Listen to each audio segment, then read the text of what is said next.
તમારા ઘરે આ પ્રશ્ન હોતો છે કારેલા છોકરા ખાતા નથી એમ, તો આજ આપણે એવું શાક બનાવશું કે બાળકોને ભાવે અને બધાને ખાવાની મજા આવે એવું.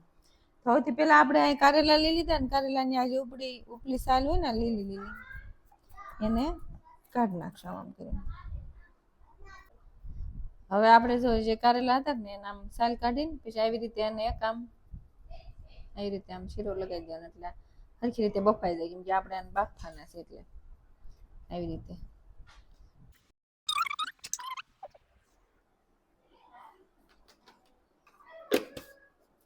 આપણે આ મૂકી દીધું કુકર. હવે આને આપણે 3 સીટી થવા દેવું ત્યાં કારેલા બફાય. હવે આપણે કારેલા બફાય ને ત્યાં સુધી આપણે એનો બીજો મસાલો આપણે તૈયાર કરી નાખીએ. તો એના હાટું આપણે લેવું બટેટા છે એ કારેલા બફાશે પછી આપણે એમાં બટેટા બાફવા મૂકી દેવું.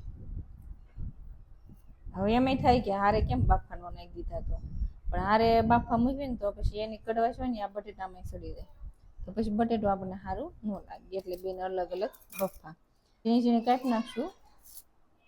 જે રીતે આપણે બીજા બધા વઘારમાં નાખવાનું કાપીએ ને એમ જ.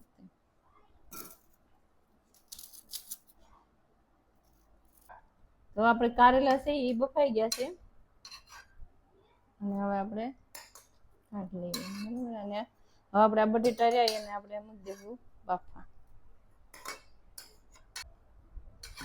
પાણી હોય ને એ બદલાઈ નાખવાનું, કેમ કે એની કડવાશ છે એ ત્યાં બટેટામાં આવી જાય. બાફા મૂકી દીધા છે ત્યાં સુધીમાં કારેલામાંથી આપણે બિયાને એવું કાઢી નાખશું અને એને થોડા કટકા કરી નાખશું.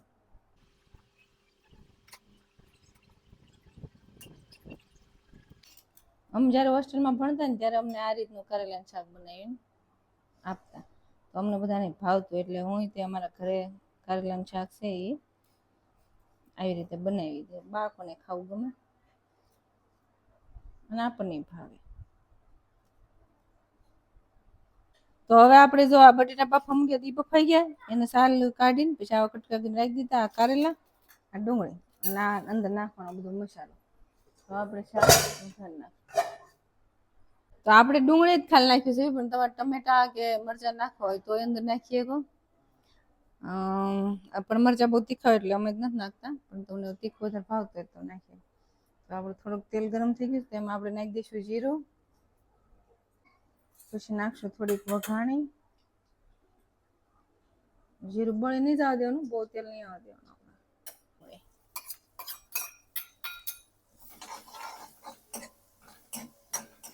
હવે ડુંગળીને આપણે થોડીક સાતળવા દેવું, આપણે થોડીક લાલ જેવી થઈ ને બ્રાઉન જેવી.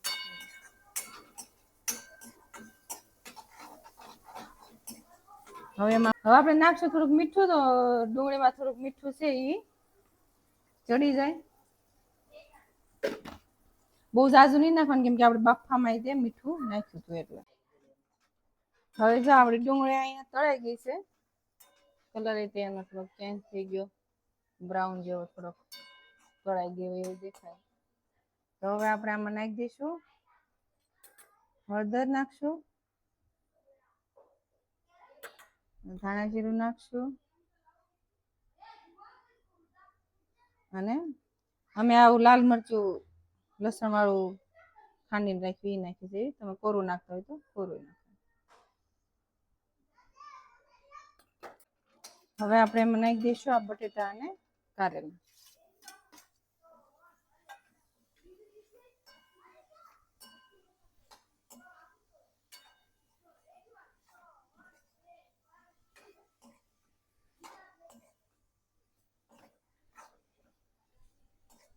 અને થોડુંક અમથું ઉપરથી મીઠું નાખી દેવું એટલે બધા એમાં મિક્સ થઈ જાય. આપણે સ્વાદ પ્રમાણે મીઠું છે એ નાખી દેવાનું. તો આ બનીને તૈયાર છે આપણું કારેલાનું શાક અને ભેગા બટેટા. ઉપર આપણે થોડી કોથમીર નાખી દેવાનું.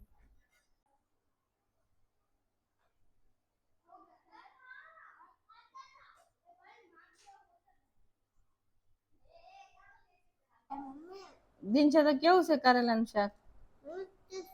મસ્ત છે.